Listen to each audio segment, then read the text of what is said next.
Good afternoon, જય શ્રી કૃષ્ણ. કેમ છો બધા? બધા મજામાં હશો એવી આશા સાથે અમારો આજનો બ્લોગ ચાલુ થઈ ગયો છે. અને જો મારો અવાજ ચાલુ થયો એટલે તરત મનનો પણ અવાજ ચાલુ થઈ ગયો. અત્યાર સુધી શાંતિથી બેઠો હતો અને જેવું મેં બોલવાનું ચાલુ કર્યું ને એવું જોડે એણે પણ સાથ આપવાનો ચાલુ કરી દીધો. અને એને મન પછી જોવે છે કે મમ્મી કોને કહે છે એમ. અને તમે બધાએ કોમેન્ટમાં મસ્ત મસ્ત અમને કોમેન્ટ કરી છે એટલે અને તમારા બધાની કોમેન્ટ હું વાંચું જ છું, પણ બધાને પર્સનલી એક એકને હું રિપ્લાય ના આપી શકું. તો તમે કોમેન્ટ કરવાનું બંધ ના કરતા, તમને જે યોગ્ય લાગે કોમેન્ટમાં એ અમને કહેજો. કોઈ એવો વિષય હોય, કોઈ ટોપિક હોય, અને ઘણા બધાએ કીધું છે એમાંથી હું અમુક એક બે કોમેન્ટ છે વાંચીશ. એક શિલ્પાબેન કરીને છે, એમણે એવું કીધું છે કે મારું નામ શિલ્પાબેન છે, મારે પણ આવો બાબો છે, મારા બાબાને પણ કોઈ નથી રાખતું અને મારા બાબાનું નામ મિત છે અને તમારા બાબા કરતાં ઓછી તકલીફ છે એમ. અને સાચી વાત છે કે આપણે જ્યારે બહાર જવાનું થાય ને ત્યારે એ જ પ્રોબ્લેમ હોય કે કોણ રાખે એ. અને મારા મોટા બાબાનું નામ મિત છે અને આ નાનો છે એનું નામ મન છે. અને ઘણા બધા પૂછે છે કે મન તમારો બાબો છે?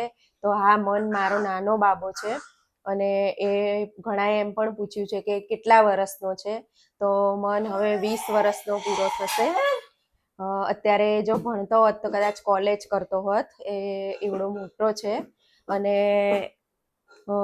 ઘણા બધાની કોમેન્ટ એવી હોય છે કે ભાઈ તમે આ સારું કામ કરો છો, અમને બધાને પ્રેરણા મળે છે, હિંમત મળે છે.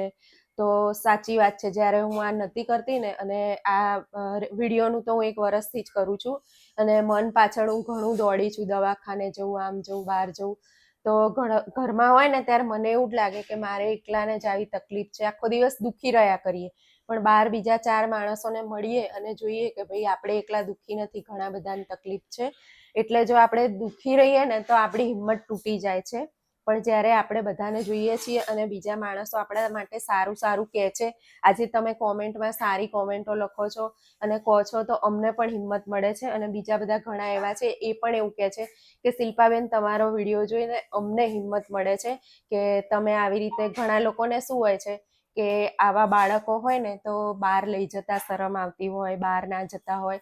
મતલબ કે લોકો અમુક જ્યાં બહાર જાય ને એટલે પૂછપૂછ કરે કે જોયા કરે કે કેવું છોકરું છે, કેવું છે. તો આપણે એ લોકોનું કોઈનું કંઈ વિચારવાનું નહીં અને આપણે બસ એને બી બહાર જવાનું મન થાય.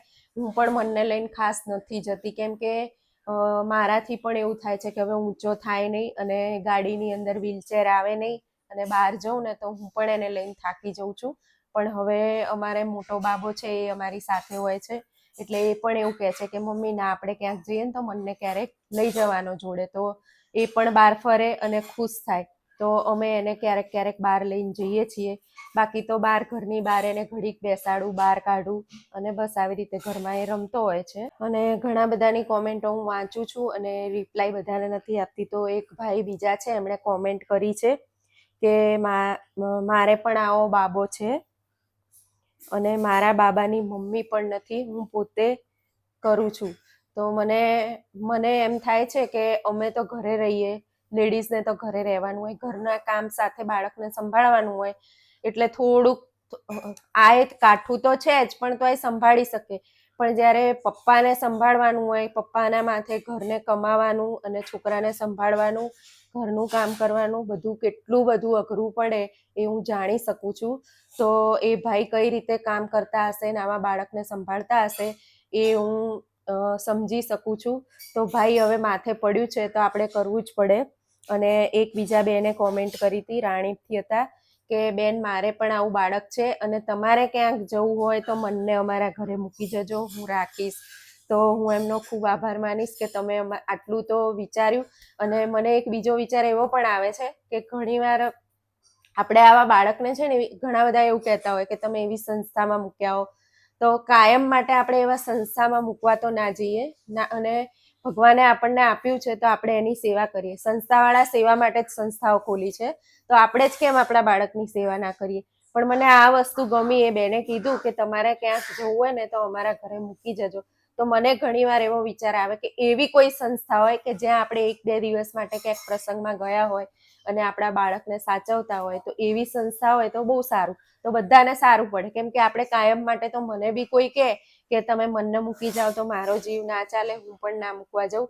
પણ આ વસ્તુ એવી હોય કે ભાઈ 1-2 દિવસ માટે ક્યાંક આપણે ગયા હોય પ્રસંગમાં અને એ બાળકને પણ ત્યાં ઘરની જેમ સાચવતા હોય એવી કોઈ સંસ્થા હોય તો તમારા કોઈના ધ્યાનમાં એવું હોય તો તમે કોમેન્ટ કરજો, તો બીજા કોઈને કદાચ જરૂર હોય તો એમને બી જાણકારી મળે. અને આવા બાળકો વિશે કંઈ પણ નવું જાણવા મળે તો કોમેન્ટમાં જણાવજો. તો શું બધા કોમેન્ટ વાંચતા હોય છે, જોતા હોય છે, તો કોઈને કંઈ નવું જાણવા મળે.